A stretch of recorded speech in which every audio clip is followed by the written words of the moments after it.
a copy? Roger, never got any words back. We're supposed to do that APU thermal, whatever it is. Last week from the Near Future Laboratory, episode 005, let's go! It's Friday, November 24th, 2023. The laboratory's out here in Palm Springs, relocated temporarily to harden ourselves for the opening of the holiday season and reestablish communications with family and loved ones. Oh, but first, I want to let you know that over at shop.nearfuturelaboratory.com, we're doing free shipping through this week. Just use the code IMAGINEHARDER, all one word, to get 100% free shipping on everything over there in the shop. Okay, so on my way to Detroit to do that design fiction workshop at Cranbrook Academy of Art, my podcast Algorithmic Intelligence queued up the Ezra Klein podcast, inconveniently not numbered, with an old grad school chum of mine, Alondra Nelson. Alondra was talking to Ezra about the AI Bill of Rights, which recently got, I don't know what happens to these things, deployed or introduced. It's not really a bill, is it? Sometimes it's referred to as a blueprint, which seems more like a wish list or something. Doesn't matter. In any case, my mind wandered away from the discussion because I stopped really feeling into the worlds that these two intelligent humans were describing with words. I couldn't really get a vivid sense of the worlds they were imagining that would be framed by this blueprint. And towards the end of their conversation, Alondra says this. I think that we are building affirmative vision around this.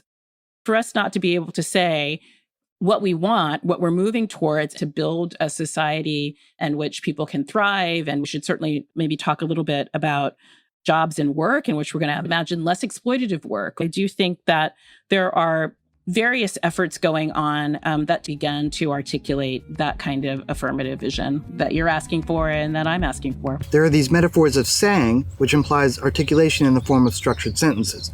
Now, Alondra is incredibly intelligent, very articulate, and has a PhD, as do I, and I'm only saying that because we were both trained to use language in the form of structuring of words as a primary mode of conveying ideas and knowledge. And we were both trained in similar practices: technology and society, technology and culture, anthropology and knowledge, science and technology policy, the consciousness around technology and its integration into our lives, how we make sense of the world through technology. And we've been biased towards using words as a means of expression of thought. Now, I'm not against this in any way. I've also learned, though, alongside of that, the power of expressing thought through other means, things that can be felt and made sense of otherwise, to augment the words. This is the basis of design fiction. It's the material representation and prototyping of possible futures in the form of speculative artifacts.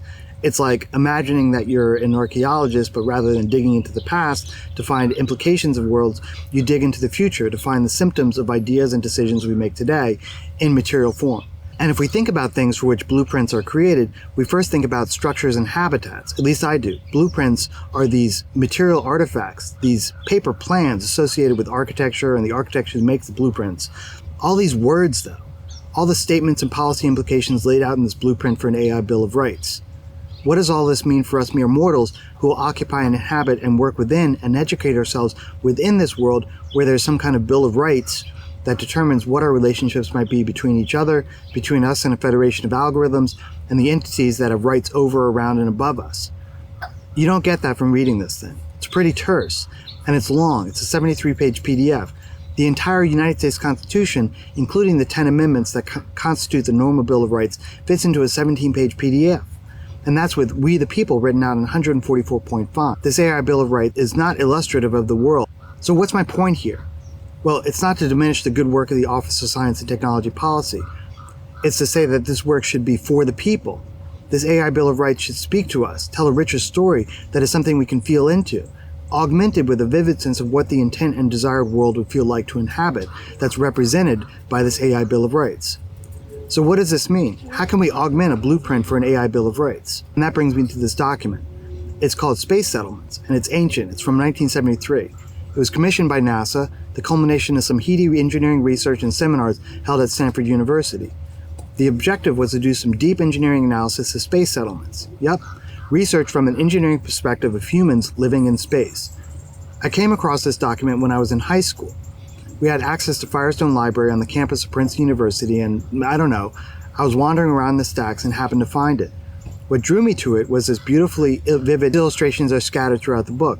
I'm sure you've seen them in one place or another, but in here, they start to create a space into which a young high schooler, gradually finding a trajectory for himself, and sensing into a world they are dreaming about and imagine they could help build, be a part of, integrated as an engineer perhaps, or pilot, or explorer of some sort. This is what this NASA report is contributing to.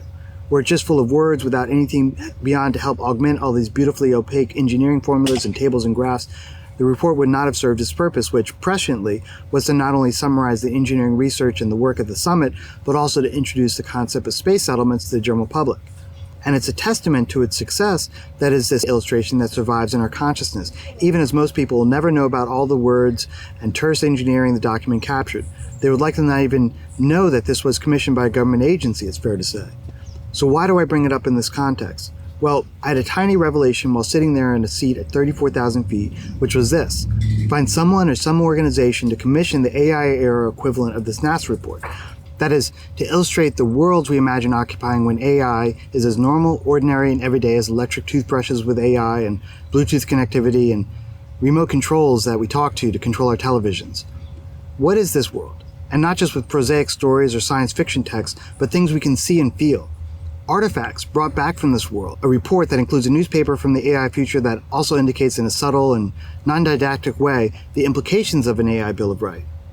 Why a newspaper? Well, that's just one example of a kind of artifact that is legible, something that as archaeologists digging around into the future we might find. It's something that's more legible to a normal human and not a policy wonk. It speaks to we the people. In it, you can describe the news of the day. What are people concerned about? What are the newsworthy world events, cultural happenings, sports, wars, crime, weather, and how are these things reported? Is there an AI in the editorial board of the New York Times? Who or what just won an Academy Award? Who or what won a national election? What kinds of jobs are listed in the classified sections?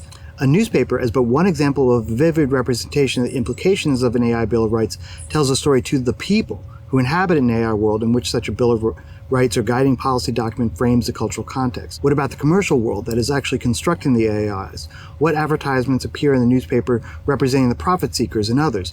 How can a newspaper represent the challenges, updates, reinterpretations that potentially have effects that were unintended? Are you ready to do this? To create a translation of the AI Bill of Rights into a collection of design fiction artifacts like newspapers and magazines and handbooks and manuals? How can we work together to find the organizations that would support this effort? Drop me a line, Julian@nearfuturelaboratory.com. This has been episode 005 of Last Week from the Near Future. I'm Julian, and I'm out. Copy. Roger, never got any words back. We're supposed to do that APU thermal, whatever it is, at 2 hours.